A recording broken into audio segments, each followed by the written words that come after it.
दोस्तों US agency ने crackdown किया है एक ऐसी होस्टिंग को जिसको बुलेट प्रूफ होस्टिंग के नाम से जाना जाता था, जहां पर क्रिमिनल एक्टिविटीज के लिए इसको बनाया गया था, क्योंकि ये हेल्प करती थी इनके क्लाइंट को उनकी जो भी हरकतें हैं उनको डिटेक्ट ना करने के लिए। कुछ इस तरीके का इंफ्रास्ट्रक्चर इन्होंने बना रखा था कि भैया विक्टिम के कंप्यूटर तक को एक्सेस किया जा सकता था इस होस्टिंग के द्वारा। तो मतलब हैकर ही इसको यूज करते थे, जिससे कि वो बैंकिंग इंफॉर्मेशन या फिर उनके कंप्यूटर में जो भी चीजें हैं जो उनको चाहिए वो निकाल लिया करते थे। और ये 20 साल से चल रही थी, जिसको 4 लोग ही सिर्फ चला रहे थे, जिसमें से 2 रशिया के सिटीजन हैं और इसी के साथ साथ 2 लिथुएनियन जिन्होंने ये सारी सिस्टम बनाया था और 20 सालों से चला भी रहे थे। वहीं पर दोस्तों यूएस के अंदर कॉलोनियल पाइपलाइन, जो कि वहां की सबसे बड़ी पाइपलाइन है, उसके ऊपर एक साइबर अटैक हुआ है जो कि रैंसमवेयर अटैक था, जहां पर इन्होंने 16 GB का डेटा स्टील कर लिया है जिन्होंने भी ये अटैक किया था। और इसी के साथ साथ मांग की गई है यहाँ पर कुछ फिरौती की, क्योंकि रैंसमवेयर अटैक है तो रैंसम तो मांगेंगे ही। जहां पर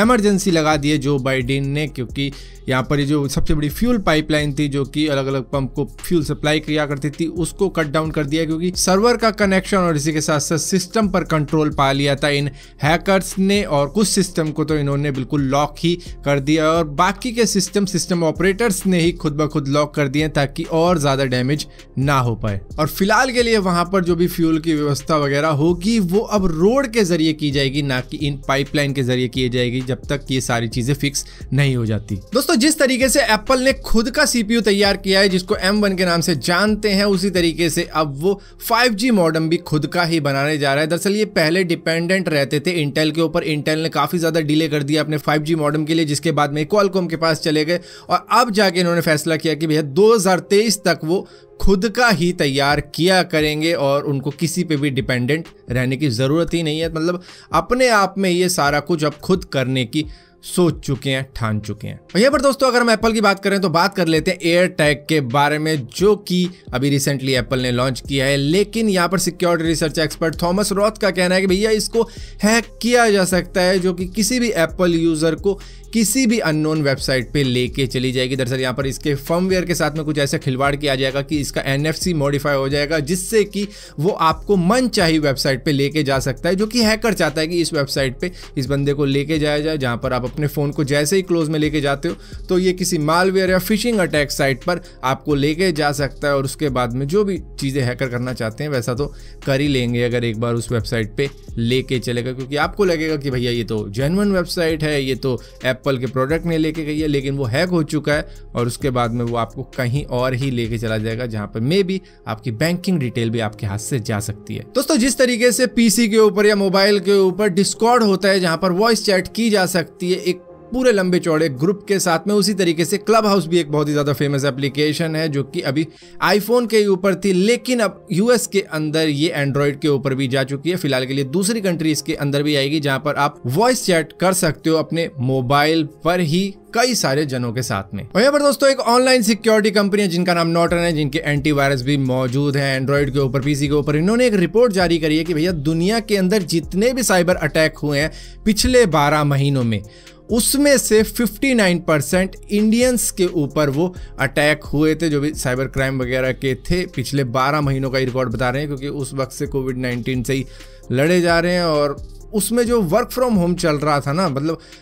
वो 70% लोग इस 59% में आते हैं जिनके साथ में ऐसा हुआ है, जो कि वर्क फ्रॉम होम कर रहे थे। बाकी की कुछ कंपनियां हैं जिनके साथ में ऐसा हुआ है। वहीं पर दोस्तों व्हाट्सएप की डेडलाइन धीरे धीरे क्लोज आ रही थी, 15 मई की थी, लेकिन अब भैया व्हाट्सएप ने कहा है कि 15 मई की डेडलाइन वो नहीं है, उसको आगे बढ़ा दिया गया है। कौन सी डेट को आगे बढ़ा दिया गया है वो नहीं बताया, और ये भी कह दिया गया है कि भैया जिन्होंने एक्सेप्ट करी है प्राइवेसी पॉलिसी या टर्म्स एंड कंडीशन उनका तो चलो ठीक है, जिन्होंने नहीं एक्सेप्ट करी है ऐसा नहीं होगा कि 15 मई के बाद में उनका व्हाट्सएप बंद हो जाएगा, वो चलाते रहेंगे जब तक अगली डेडलाइन का पता नहीं चलता है। और ऐसा कोई अकाउंट डिलीट करने का भी कोई चक्कर नहीं है कि 15 मई के बाद लोगों के अकाउंट ही डिलीट हो जाएंगे जो कि व्हाट्सएप यूज कर रहे हैं और प्राइवेसी पॉलिसी एग्री नहीं करी है। दोस्तों अभी कुछ ही महीनों पहले हमें पता लगा था कि भैया एप्पल काम कर रहा है फोल्डेबल फोन के ऊपर, मतलब बनाने की कोशिश कर रहा है। तो ऐसा कहा जा रहा है कि भैया 2023 तक शायद ये अपना फोल्डेबल फोन ले आए जिसका साइज साइज होगा करीबन अनफोल्ड करके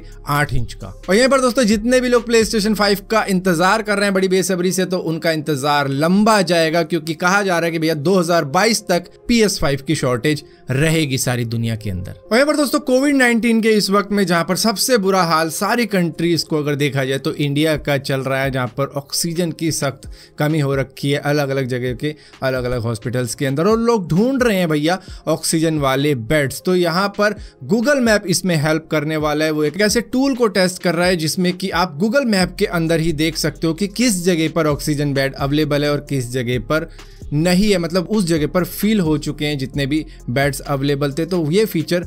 काम आ सकता है उन लोगों के जो कि इस वक्त में जरूरत की सिचुएशन में है। दोस्तों इलेक्ट्रिक कार फ्यूचर है, हम सभी को बड़े अच्छे तरीके से मालूम है, लेकिन इसके अंदर दिक्कत है भैया चार्जिंग स्टेशन की, और वहां पर चार्ज करने में भी टाइम लग सकता है अगर फास्ट चार्जिंग का फीचर उसके अंदर मौजूद नहीं है। लेकिन कॉर्नेल यूनिवर्सिटी एक ऐसी टेक्नोलॉजी को डेवलप कर रहे हैं जो कि आपकी कार को बिना चार्जिंग स्टेशन पे रुके, मतलब रोड पे ही चार्ज कर देगी, चलते चलते ही चार्ज करती रहेगी। लेकिन उसके लिए बनाने पड़ेंगे कुछ ऐसे हाईवे लाइन जिसके अंदर वायरलेस चार्जिंग का इंफ्रास्ट्रक्चर लगा होगा, मतलब रोड के अंदर ही वो वायरलेस चार्जिंग का सिस्टम लगा होगा, जहां पर रोड पे चल रही कारों को अगर लगेगा कि भैया वो आउट ऑफ चार्ज है तो वो उस साइड पे जा सकते हैं, उस लाइन पे जा सकते हैं जहां पर चार्जिंग मौजूद है, और वहां से अपनी कार को चार्ज कर सकते हैं। और ऐसा हो सकता है कि कई गाड़ियां उस चार्जिंग लाइन से हटे ही ना, क्योंकि वो 100% पे रहना चाहती हैं। तो ये तो मालूम ही होगा आप सभी को। सो फिलहाल के लिए दोस्तों इस वीडियो के अंदर इतनी अपडेट्स थी। अगर वीडियो आपको पसंद आती है तो इस वीडियो को लाइक जरूर करना, शेयर जरूर करना, और इसी तरीके की और भी वीडियो देखने के लिए इस चैनल को सब्सक्राइब जरूर करना। और सब्सक्राइब किया तो बेल का आइकॉन जरूर दबाना, वरना आपको मालूम नहीं चलेगा मैंने कोई वीडियो डाली भी है।